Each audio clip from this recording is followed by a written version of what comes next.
ओम शांति। 12 अप्रैल 1984 की अव्यक्त मुरली। हेडिंग है ब्राह्मण जीवन का फाउंडेशन, पवित्रता। दुखों से छुड़ाने वाले, धोखों से बचाने वाले रहमदिल बाप दादा बोले।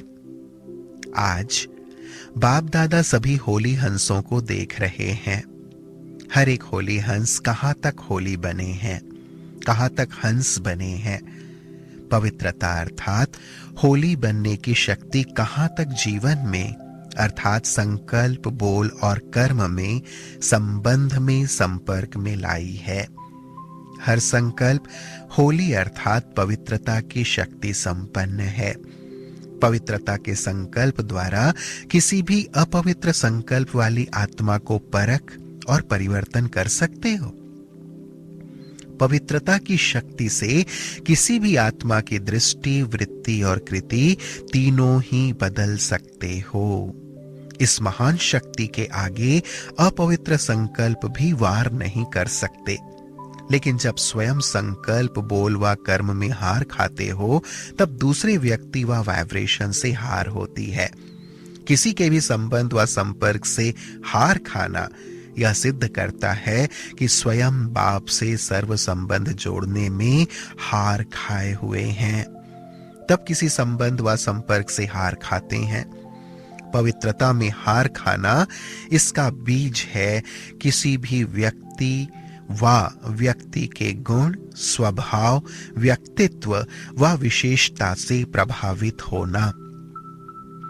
यह व्यक्ति व व्यक्त भाव से प्रभावित होना नहीं, लेकिन बर्बाद होना है। व्यक्ति की व्यक्तिगत विशेषता व गुण, स्वभाव बाप की दी हुई विशेषता है, अर्थात दाता की देन है। व्यक्ति पर प्रभावित होना यह धोखा खाना है। धोखा खाना अर्थात दुख उठाना। अपवित्रता की शक्ति मृग तृष्णा समान शक्ति है, जो संपर्क व संबंध से बड़ी अच्छी अनुभव होती है, आकर्षण करती है। समझते हैं कि मैं अच्छाई की तरफ प्रभावित हो रहा हूं, इसलिए शब्द भी यही बोलते व सोचते कि यह बहुत अच्छे लगते या अच्छी लगती है, व इसका गुण व स्वभाव अच्छा लगता है, ज्ञान अच्छा लगता है, योग कराना अच्छा लगता है। इससे शक्ति मिलती है, सहयोग मिलता है, स्नेह मिलता है, अल्पकाल की प्राप्ति होती है, लेकिन धोखा खाते हैं। देने वाले दाता अर्थात बीज को, फाउंडेशन को खत्म कर दिया और रंग बिरंगी डाली को पकड़कर झूल रहे हैं, तो क्या हाल होगा? सिवाय फाउंडेशन के डाली झुलाएगी या गिराएगी।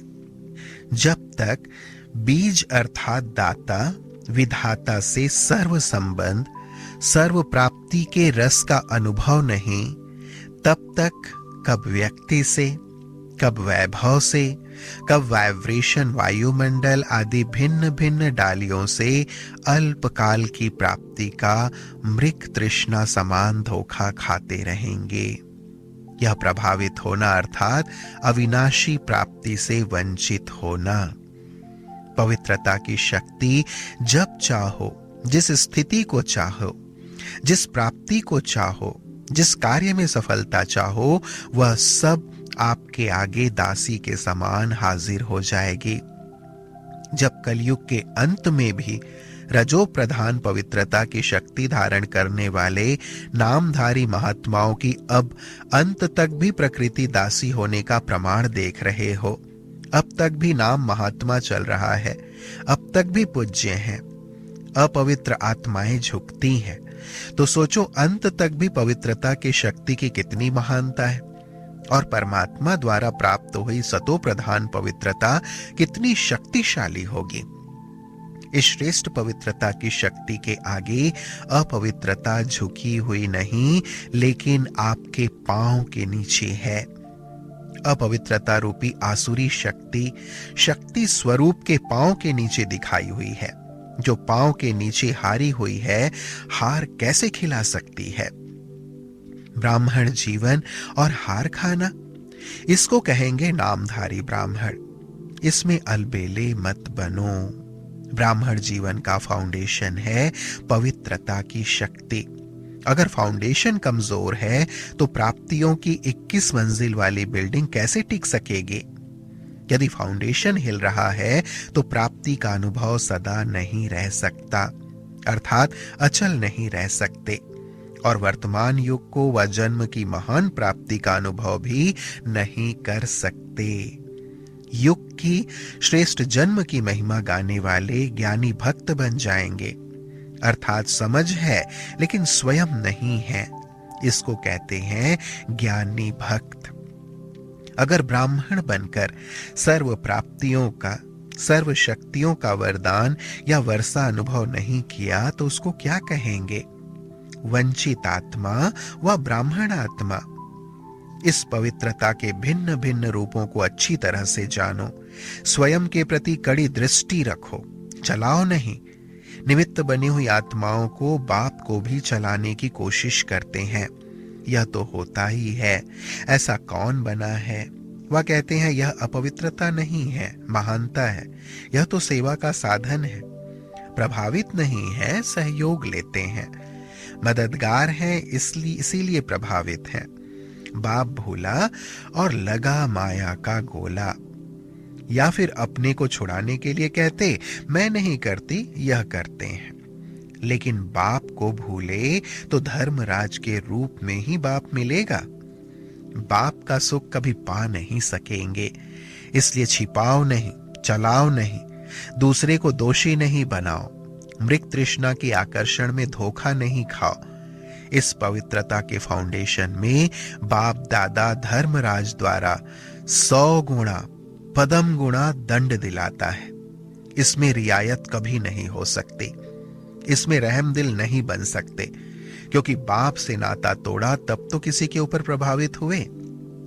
परमात्मा प्रभाव से निकल आत्माओं के प्रभाव में आना, अर्थात बाप को जाना नहीं, पहचाना नहीं। ऐसे के आगे बाप बाप के रूप में नहीं, धर्मराज के रूप में है। जहां पाप है वहां बाप नहीं। तो अलबेले नहीं बनो, इसको छोटी सी बात नहीं समझो।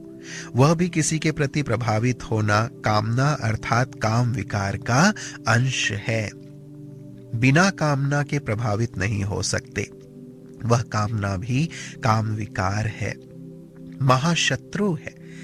यह 2 रूप में आता है। कामना या तो प्रभावित करेगी या परेशान करेगी। इसलिए जैसे नारे लगाते हो काम विकार नरक का द्वार, ऐसे अब अपने जीवन के प्रति यह धारणा बनाओ कि किसी भी प्रकार की अल्पकाल की कामना मृग तृष्णा के समान धोखेबाज है। कामना अर्थात धोखा खाना। ऐसी कड़ी दृष्टि वाले इस काम अर्थात कामना पर काली रूप बनो, स्नेही रूप नहीं बनो। बेचारा है, अच्छा है, थोड़ा थोड़ा है, ठीक हो जाएगा, नहीं। विकर्म के ऊपर विकराल रूप धारण करो, दूसरों के प्रति नहीं, अपने प्रति। तब विकर्म विनाश कर फरिश्ता बन सकेंगे। योग नहीं लगता तो चेक करो, जरूर कोई छिपा हुआ विकर्म अपनी तरफ खींचता है। ब्राह्मण आत्मा और योग नहीं लगे, यह हो नहीं सकता।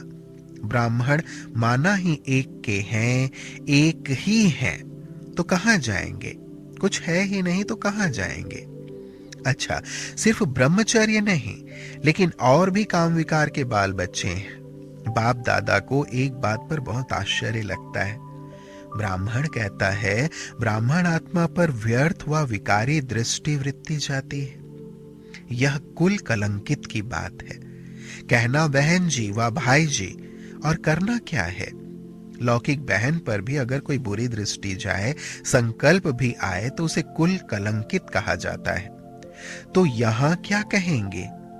एक जन्म के नहीं, लेकिन जन्म जन्म का कलंक लगाने वाले, राज्य भाग्य को लात मारने वाले। ऐसे पदम गुणा विकर्म कभी नहीं करना। यह विकर्म नहीं, महाविकर्म है।